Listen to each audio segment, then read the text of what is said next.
Wednesday afternoon. Rose Sauna, community nutritionist. Thank you for being here today. You're welcome. We're talking about the importance of buying and eating locally produced food, which we all know about, and some of us are better at it than others.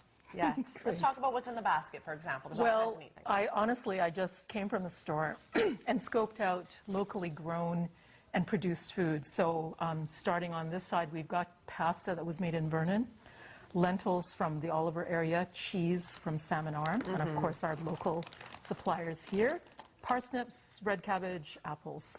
And I think it's really important to remember that it's not only do we produce it, and we have also a lot of other products, but that we were talking earlier about what the recent happenings in the world and how the food security has become a real issue.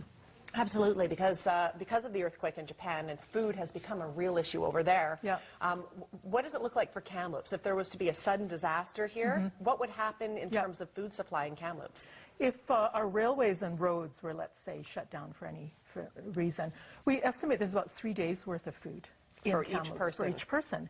And so there's two parts to it. Number one, we may not be able to get food from the Lower Mainland, which was a lot of our food, or two, they couldn't get food down there. So having local food grown is really important. And much as I'm a nutritionist and I promote local, it's really the economic development portion of it that has probably the greatest effect to any community is having a local industry around. Yeah. Now, we see more and more larger chains like Safeway or Save on Foods, Cooper's, carrying local product. For example, right here, we were just on with Made with Love Delectable Edibles, and their things are supplied at Cooper's, which is a major chain. So it's not hard to support the local food industry, is it? It's not hard, and if you ask for it, it will come. And that's probably the best message for people is if the suppliers don't know you want local food, they don't look for it. So if you go to the managers and say, I really want to support local, they will. And we've seen that change over time. I also want to talk about how do you define local. I think it's the most common question people ask me is, Rose, what does local mean? And you probably have heard of the 100-mile diet. It's become very, very popular.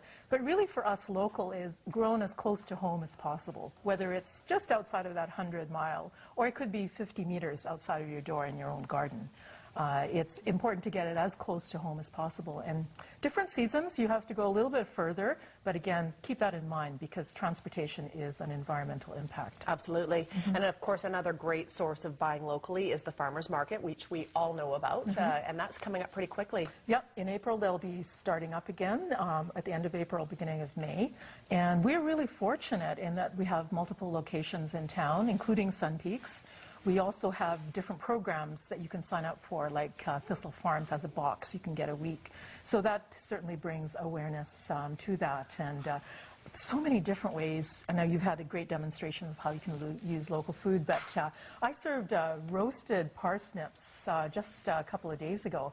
And people said, what vegetable is this? Isn't that amazing? And when I said it's parsnip, something that's, a lot of people consider old-fashioned, are gaining a lot of popularity again. Absolutely. And, I can say for myself, I know what a parsnip is. A lot of people do, but my parents live in Victoria. My dad is a farmer at heart, and he grows every vegetable and fruit known to man. And so for me, being able to eat things that have been grown out of the earth right outside of your door, it's really important to be able to do that if you can. Absolutely. And I'm sure you would promote people having a small garden if they can. Oh, absolutely. And this is the ideal time to put out those vegetables that are cold resistant. So things like spinach, you can start seeding them now.